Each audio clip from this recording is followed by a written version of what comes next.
Alors, Xavier Dulin, nous allons donc revenir sur votre parcours politique, mais pas que, parce que vous êtes aussi un chef d'entreprise. Vous êtes né à Chambéry, vous êtes le président de Chambéry Métropole Cœur des Bauges, puisque l'appellation a changé il y a quelques mois maintenant. Seulement, pourquoi En d'ailleurs? fait, tout simplement parce qu'il y a une loi qui s'appelle la loi NOTRe et qui nous a réunis, la communauté de communes de Cœur des Bauges et Chambéry Métropole. Donc nous nous appelons maintenant Chambéry Métropole Cœur des Bauges. Nous avons doublé en surface et nous avons maintenant un territoire de montagne complètement intégré à notre agglomération. Très bien. Vous êtes aussi conseiller municipal à Chambéry dans l'équipe de monsieur Michel Dantin, maire de Chambéry, Les Républicains. Oui. Conseiller régional, candidat aux élections. Vous avez été candidat aux élections municipales de 2001 et 2008. Oui. Qu'est-ce qui vous a donné envie de faire de la politique et comment vous avez commencé la politique? Il faut aimer les gens pour s'engager dans la vie publique et il faut aimer sa ville. Je pense que ce sont les deux caractéristiques qui m'ont poussé dès mon adolescence à m'engager, aussi parce que je pense que j'ai rencontré un élu à l'époque qui m'a sensibilisé à la cause publique. Et c'est vrai que c'est une passion qui ne m'a ensuite jamais quitté. Ça ne veut pas dire que je n'ai fait que ça. Michel Dantin, comment avez-vous intégré l'équipe de Michel Dantin? Comment vous a-t-il proposé ça? Racontez-nous. Bon, Michel est Il était élu en 2000, je vais y arriver, 2014. Oui, Michel, il est surtout conseiller municipal de Pierre Dumas en 1983, lorsque Pierre Dumas reprend la ville à Francis Hampe. C'est donc quelqu'un qui est dans la vie chambérienne depuis longtemps. Il a très bien connu Pierre Dumas. Il y a d'ailleurs beaucoup d'émotions quand il est devenu maire, puisque pour Jeannine, c'était quelque chose de fort. Et assez vite, comme je militais à l'époque, j'ai appris à connaître Michel, qui est devenu un compagnon de route, un frère d'armes, un ami. Et donc, dans le challenge des municipales de 2001, puis celui de 2008, Michel était de la partie. J'avais simplement témoigné que ma vocation n'était pas éternellement d'être tête de liste à Chambéry. Et c'est naturellement lui qui en avait également tout le statut et toutes les compétences, à qui il est revenu de mener la dernière liste, et cette fois-ci de manière successful. Et très gentiment de sa part, nous avons organisé le côté binôme. Il a pris la ville en tant que tête de liste et il m'a demandé, d'ailleurs vraiment dans les dernières semaines, d'assumer la présidence de l'agglomération, ce qui n'était pas un petit challenge, a fortiori quand 15 jours avant, vous ne le savez pas. Bien sûr.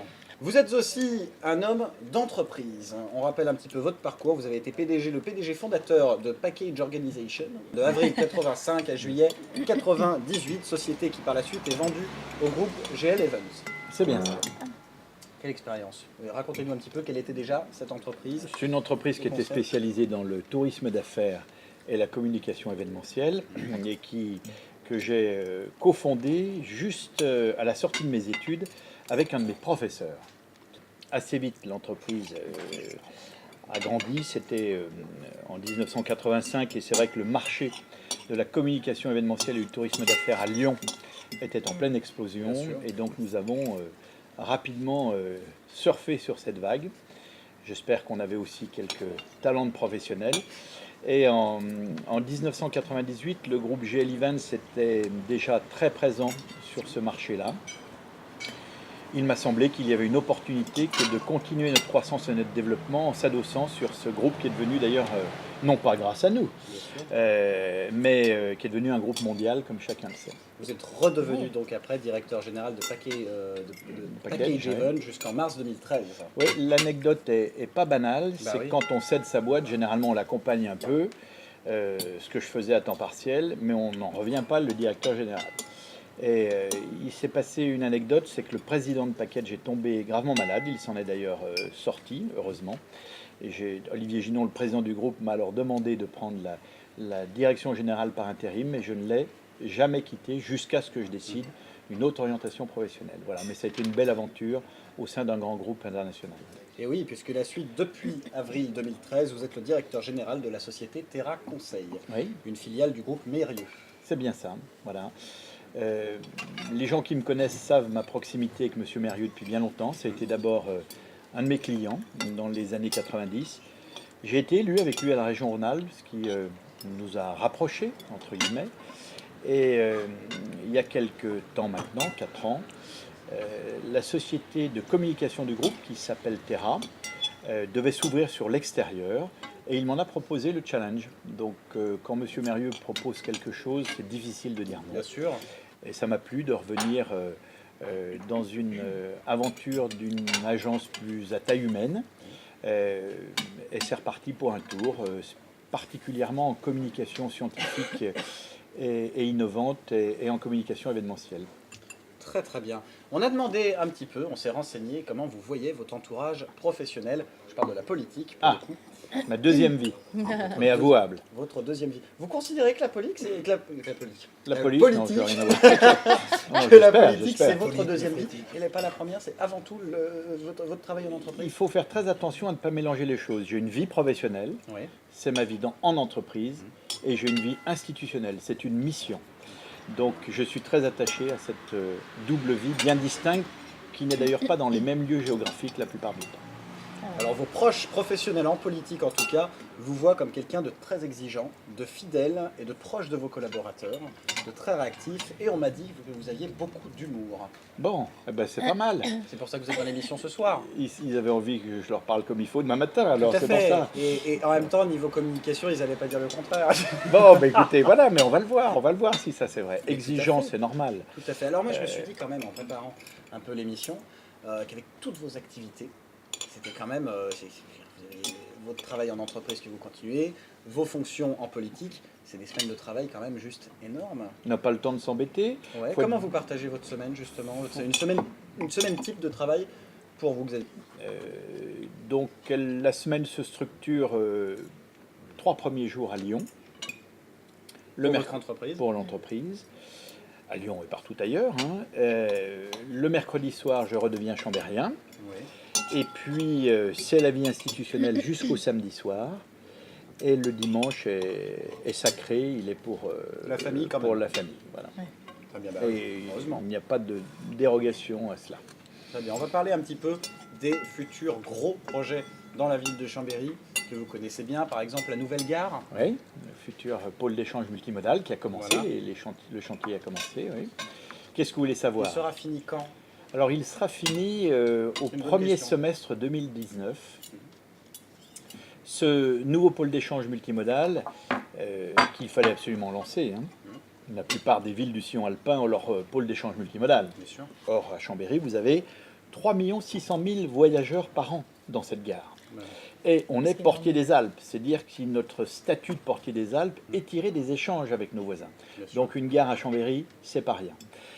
1100 mètres carrés de hall, plus une mezzanine, tous les services plurimodalité de transport, certes le train grande vitesse, le train express régional, mais aussi tous les bus interurbains, les bus d'agglomération, l'autopartage, le covoiturage, les taxis, mais aussi l'office du tourisme, parce que quand on a 3 600 000 personnes qui traversent une gare, il est quand même bon de donner un petit clin d'œil sur ce qu'il y a juste derrière. Un grand hall qui permettra de voir l'environnement montagneux, une vraie vue sur le Nivolet, un mur d'escalade, Bien sûr. ce qui affichera la dimension outdoor du territoire Oui. tout de suite, des commerces de gare hein, qui seront Important. aussi l'occasion, quand on arrive le soir de son TER et qu'on doit rentrer chez soi, qu'on n'a pas grand-chose à manger, eh bien, de faire une petite course rapide, voilà. Une vraie belle gare, un vrai pôle d'échange multimodal. Très bien.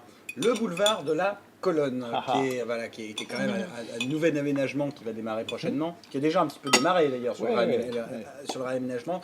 C'est un sujet qui fait beaucoup parler à Chambéry actuellement.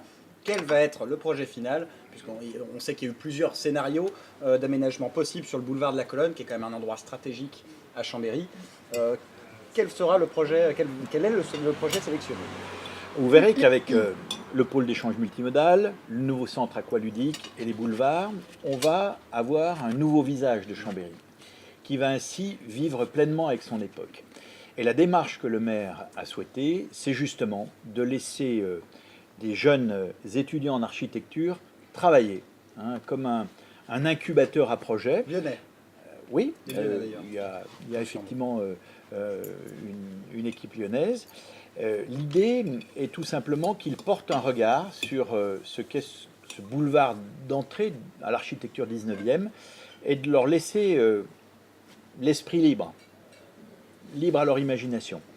On a donc 3 schémas qui sont très distincts.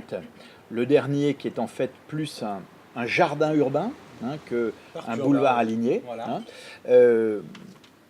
A rencontré une vraie success story. Dans le vote, parce que c'est les Chambériens qui ont voté dans le sur, vote, sur une plateforme internet voilà, en pour le ligne. scénario préféré. Bon, maintenant, il faut l'ajuster. Ce qui est très important, c'est de se rappeler ce qu'étaient les boulevards.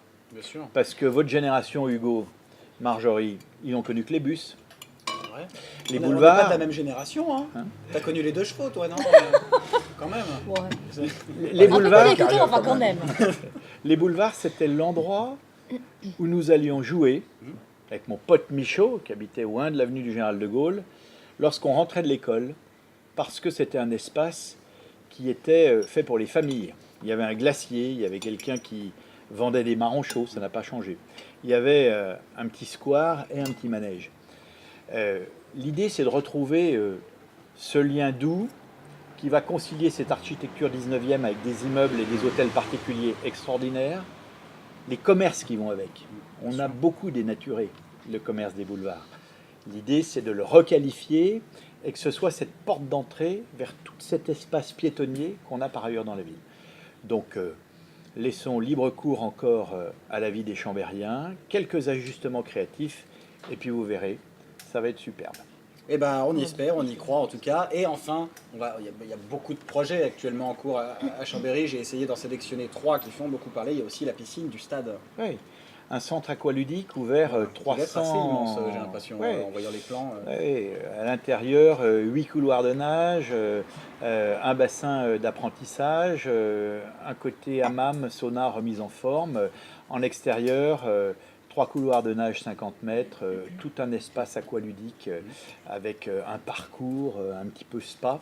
Les grandes espaces de type plage, comme la piscine de stade, les a toujours eus. Un vrai espace de bien-être où on va garder un ou deux signes de l'architecture historique et puis cette architecture excessivement avant-gardiste de cet architecte italien qui va s'inspirer à la fois des sheds industriels Rubanox juste à côté et puis des petites maisons du quartier d'Angleterre. Et c'est une signature forte d'un grand architecte. Je pense que les images de synthèse qui sont aujourd'hui déjà sur le net recueillent tout sauf de l'indifférence et beaucoup d'appétit. Vive l'avenir, ça c'est pour l'été 2019. Premier D'accord. plongeon, Ah ouais. Hugo, tous les deux sur le plongeoir. Oh, dis Et donc. on verra. C'est un Le honneur. joueur à 16 mètres. Attention, hein. Unique en C'est un Europe. honneur. C'est le Vous challenge pouvez que nous je vous propose. inviter. Eh ben écoutez, Attention, hein. je Faut serai noter. présent. Je suis sûr qu'il y aura du monde. Je suis sûr qu'il y aura du monde pour nous regarder. Pour moi, oui. Avec les bandages. Eh ben, j'ai une très bonne nouvelle pour vous, en tout cas, Monsieur Dulin, c'est que vous allez pouvoir commencer à manger. Enfin. Merci, Monsieur Dulin. On peut l'applaudir, s'il vous plaît. Merci. Xavier Dulin, pour la première fois dans un dîner à Chambéry. Les premières fois, c'est toujours important. Toujours. C'est ce que vous m'avez dit juste avant l'émission. Donc, Et on parlait de quoi? je sais pas, c'est vous qui voyez. C'est ça, vous qui voyez. c'est Pas pas Hugo, Japon. mais Exactement. on met pas la langue la première fois, vraiment.